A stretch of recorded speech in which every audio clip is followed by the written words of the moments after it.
Bonjour chers challengers. Vous êtes désormais bien avancé dans le processus de votre réinvention. Bravo à vous.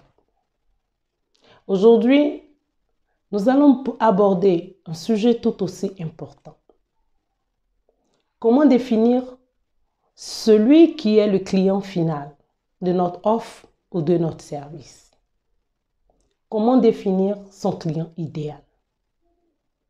Toute entreprise, à moins qu'elle soit une entreprise à caractère social, a pour but d'apporter la solution à une catégorie bien définie de personnes. Parce qu'on ne crée pas un produit pour tout le monde.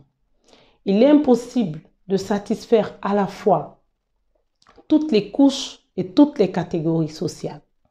C'est pour ce faire qu'il est très important dès le départ de définir sa cible, de déterminer son marché et donc d'identifier son client idéal. Comment identifier son client idéal? Nous allons nous poser des questions essentielles pour faire le portrait robot de ce client idéal. Qui est-il? Quel âge a-t-il? Est-ce un homme? Une femme? Quelle est sa condition de vie sociale? Quel est son revenu? Est-il marié? Célibataire? A-t-il des enfants? Est-ce un produit pour adolescents, pour hommes, pour femmes, pour des personnes qui vivent dans un cadre social huppé? Il est important de recueillir toutes les informations que nous pouvons avoir sur les habitudes de ce client. Où est-ce qu'il se trouve? Qu'est-ce qu'il aime? Qu'est-ce qu'il est censé aimer? Parce qu'à partir de ce portrait robot, nous pourrons donc savoir comment adapter notre offre afin qu'elle puisse répondre aux besoins du client.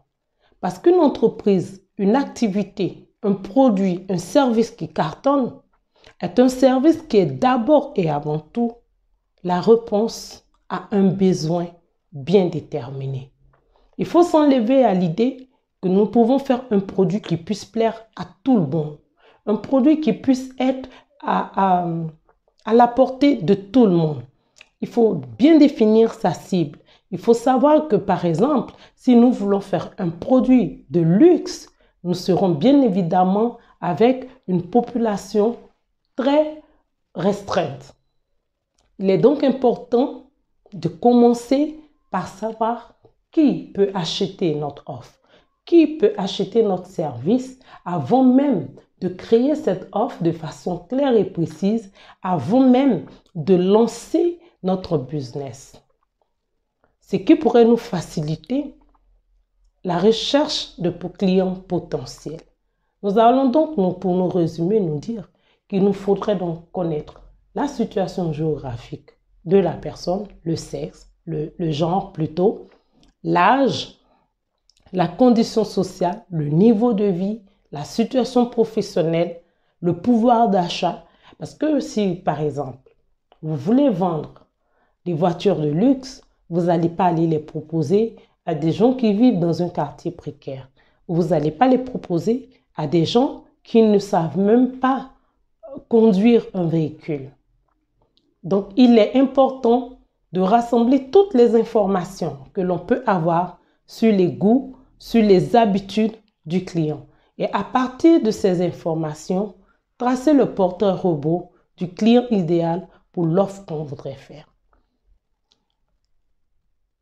Nous sommes donc au terme de cette petite capsule qui nous apprend à définir notre client idéal.